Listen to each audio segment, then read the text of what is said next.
All right, congratulations. We are moving to our last question type of the reading section. This is gonna be it.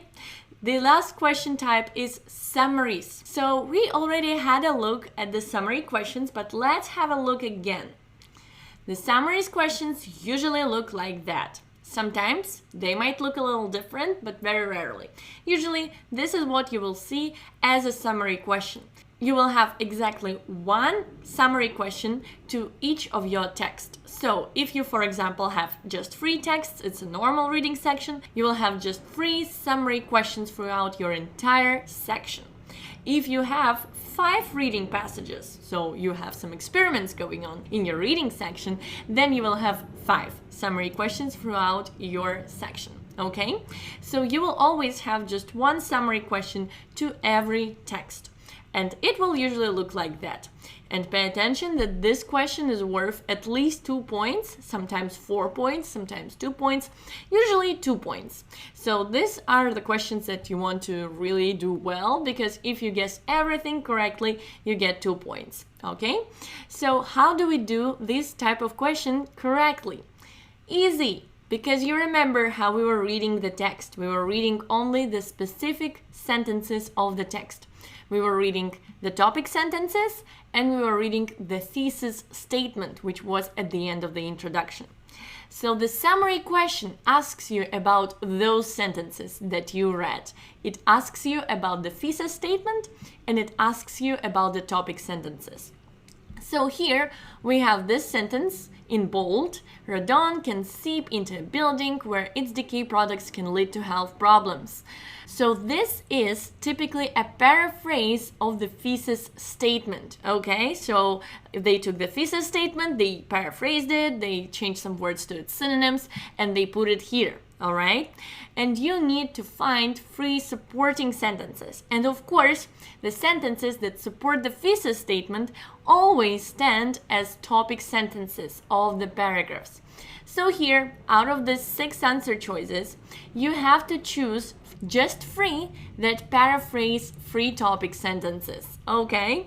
So you need to choose the paraphrases of the topic sentences, and what you leave behind are the details that you could find inside the paragraphs. All right, so we choose the paraphrases of the topic sentences and we do not choose the details which we didn't read when we were just reading the topic sentences. Okay, so if you read the text the way I suggested you in one of our first lectures, then you will be able to answer this question very easily and then you will have 2 points. Okay, so this is how it looks. So we just picked 3 topic sentences, we put them here, and then this was the details, okay?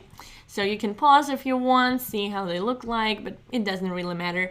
Just pay attention and remember that these are the paraphrases of the topic sentences, okay? So let's discuss now the other type of the summary question, which you can sometimes see, but usually you don't really. It's a pretty unpopular option. So sometimes you might see this, which is an unpopular option. So you will have 2 groups and then you will have these answer choices and you need to match the answer choices with the groups. Some of them are not used. You see 2 of the answer choices will not be used. So 2 of them you will have to leave behind. And then the rest you will need to put in the categories. And this question is worth 4 points. So it's more difficult and it's worth more. So here we see how it works. We just matched all these answer choices to the categories and we left 2 behind. And so this is a little bit more complicated type of question because you really need to dive into the differences in the theories. So you need to pay attention to the topic sentences and sometimes to the details as well, right? But still, you look at the topic sentences and you see where do you need to find this information? Where did they talk about the flaws of the Milankovitch theory? Where did they talk about the flaws of the Miller and MacDonald theory? You already know which 2 paragraphs you need to read.